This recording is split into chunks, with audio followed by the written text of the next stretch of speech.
Hello guys, welcome back to our YouTube channel Ships and Port. Today's news is container ship Aground, probably an Arabian Sea container ship MUZAH ran aground at Jazirat as Sada Island coast, located Korea Maria Islands, east of Salalah, Oman, on May 23.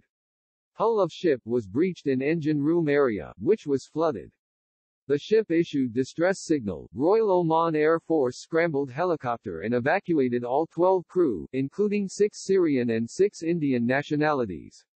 The ship reportedly sank, but probably not. She seems to be aground with both anchors dropped.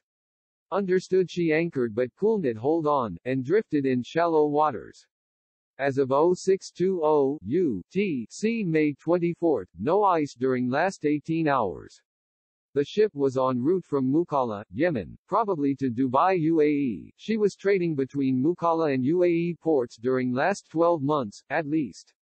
Container ship MUZAH, DWT 4485, capacity 260 TEU, built 1991. If you like this video, do share and subscribe to our YouTube channel. Thank you.